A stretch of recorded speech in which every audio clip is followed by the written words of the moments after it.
ہے جرم اگر وطن کی مٹی سے محبت، ہے جرم اگر وطن کی مٹی سے محبت، یہ جرم سدا میرے حسابوں میں رہے گا۔ 20ویں صدی کا ہندوستان ہے کہ جہاں غلامی کی زنجیریں توڑنے والے، آزادی کا جذبہ رکھنے والے، ظلم کے نظام کو تسلیم نہ کرنے والے،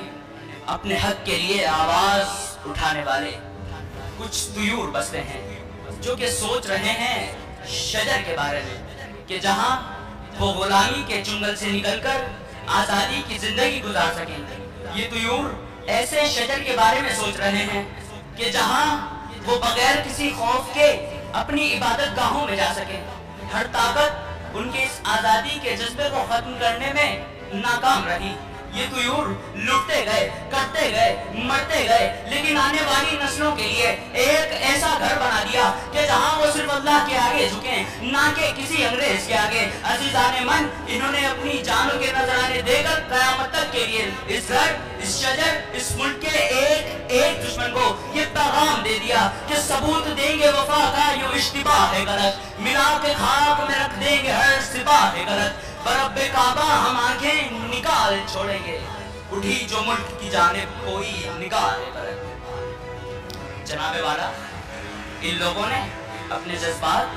خیالات، اپنی سوچ کو صرف باتوں کی حد تک محدود نہیں رکھا، بلکہ ان کی جو سوچ تھی کہ ہمیں اپنا ایک آزاد ملک چاہیے، اس سوچ پر انہوں نے سب کچھ لٹا کر نقشہ پاکستان کو دنیا کے نقشے پر ابھارا۔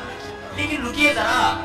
صبر کیجئے کہ یہ جو کہانی تھی، یہ تو جد و جہد سے لے کر آزادی تک کے سفر کی کہانی تھی، کہ یہ تو تھی 20ویں صدی کے ہندوستان کی داستان، لیکن یہ ہے 21ویں صدی کے پاکستان کی داستان۔ جی ہاں، یہ ہے 21ویں صدی کے لٹے ہوئے، بکے ہوئے، جلے ہوئے، سوکھے ہوئے، گرتے ہوئے اس شجر کی داستان، کہ جس کے اپنے ہی بسنے والوں نے اسے جلا کر رکھ دیا۔ یہ اس شجر کی داستان ہے کہ جس کی ٹہنیاں ٹوٹ چکی ہے، پتے سوکھ چکے ہیں، کوئی رسیلا پھل اس پر باقی نہیں۔ اور اگر بات کی جائے یہاں پر بسنے والے لوگوں کی،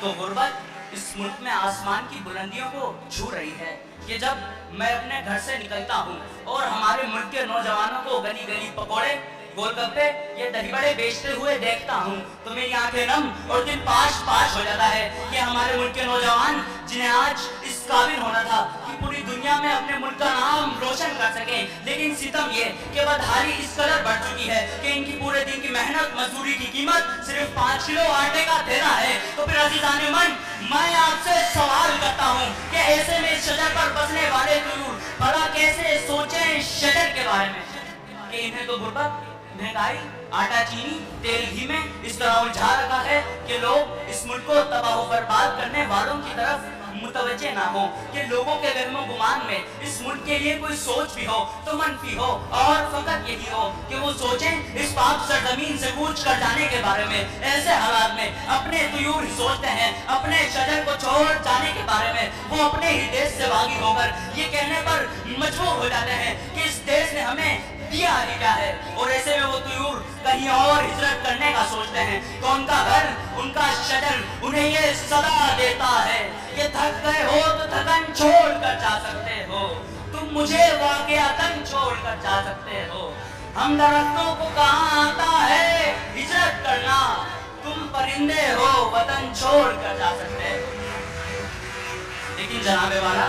ہمیں متوجہ ہونا ہوگا کہ اگر کسی ملک پر کئی دہائیوں سے 2-3 خاندان حکمرانی کے مزے لے رہے ہوں، وہ حکمران عیاش، کرپٹ، ظالم اور انتہائی گرے ہوئے ثابت ہو چکے ہوں، عوام پر ظلم و ستم کے پہاڑ توڑتے ہوں، اپنے ملک کا پیسہ چرا کر بیرون ملک منتقل کر کے ملک کو کھوکھلا کر چکے ہوں، عوام کو ٹیکسوں کے بوجھ تلے دبا کر تعلیم، صحت، انصاف، روزگار چھین کر قسم پرسی کی زندگی جینے پر مجبور کر چکے ہوں، اور پھر عوام پر اپنا خوف مسلط کیے ہوں، تو اس ملک کے عوام پر فرض ہو چکا ہے کہ وہ اپنے اوپر مسلط گروہ سے نجات حاصل کرنے کے لیے خود کو بدلے، اپنی سوچ بدلے، اپنے خیالات بدلے۔ اگر اس ملک کے عوام خود کو ظالم حکمرانوں کے چنگل سے آزاد نہیں کروا لیتی تو ایسے ملک اور ایسی عوام ہمیشہ کے لیے غلام بن کر تباہ ہو جاتے ہیں۔